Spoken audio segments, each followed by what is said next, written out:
I'm ready whenever you are. Okay. You have your recording? Yeah. Mhm. Okay.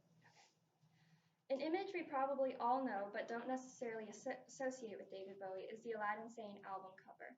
It's something that comes up in pop culture like TV shows and other artists' representation of their own things like promos for albums or in media artists' art.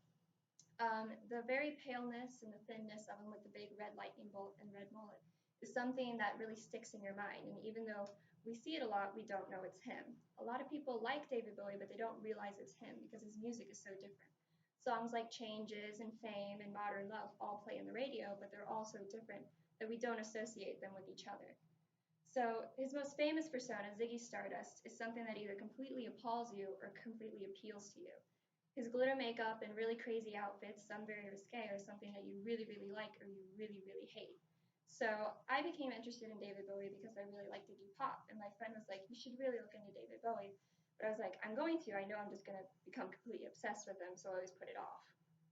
So David Bowie was a forward-thinking individual who never stopped moving forward artistically. He actually started his career in 1967 with a failed pop career. Victoria Baracus and Jeffrey Marsh and David Bowie said if Bowie became commercially successful then, he would have had much less of a cultural impact. So he could have had a very long and conventional career, but he would have never become as impactful in the music industry as he did. So his wife, Angela Bowie, actually pushed him into his wild looks. Like she would get the crazy haircuts first, and she would buy the crazy clothes and put them in her closet, and then he would think it was okay to wear those things. So Ziggy Stardust was his first concept album, and it was released in 1972, and it was really a half-baked concept album. He didn't even have his red mullet on the cover yet.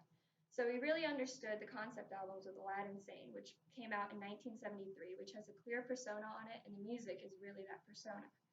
As the 70s progressed, he was still trying a wide range of new things. In 1974, he tried to make a musical based on 1984, but it failed because he couldn't get the rights from George Orwell's Widow. So he turned that into Diamond Dogs, which is one of his craziest concept albums, and that's when he started to slightly move away from them. But in 1975, he started his Plastic Soul era, which was Young Americans, and it was based on his childhood inspirations of Motown artists. And he always pushed for black artists to be represented in his bands and on MTV, something that wasn't really seen at that time. And then in 1976, he became the Thin White Duke, which was the most conventionally aesthetically pleasing persona. He was just very thin and wore very German clothes. Then in 1977 and 1979, he worked on the Berlin Trilogy, which were experimental albums that were very synth-driven, and they're monumental to this day.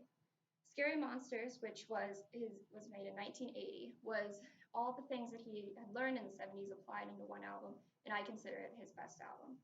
But in 1977, he had a really bad cocaine addiction, so he realized he was either going to die or he was going to kick his habit. So he moved to Berlin with Brian Eno and Iggy Pop, and Paul Trinka and Starman said both Iggy and David decided they'd leave their drug addiction in LA, though it was never a formal agreement. So sometimes they fell off the train, but at the end of that, they were clean. These albums were either started or finished in Berlin. Only Heroes was completely made in Berlin. And David made Low, Heroes, and Lodger, and Iggy made The Idiot and Lust for Life. These were really experimental because David and Iggy weren't going to be able to make any money off of these albums because their former manager, Tony DeFries, had had a really bad contract, so they were going to make no money no matter what they did, so they just did whatever they wanted to do artistically.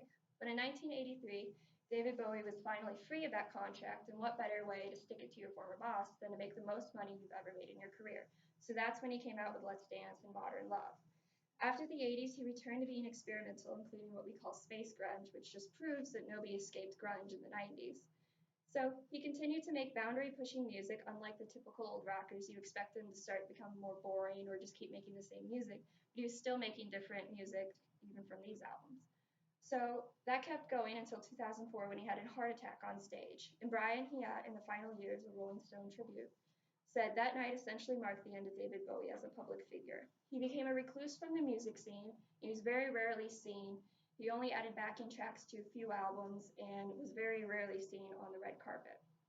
Then, in 2013, 10 years after he had released any music, he created the No Promo drop with The Next Day. He dropped the single on his birthday, and it was really life changing for a lot of people because we thought he was pretty much dead. So, then, in June 2014, he was secretly diagnosed with liver cancer.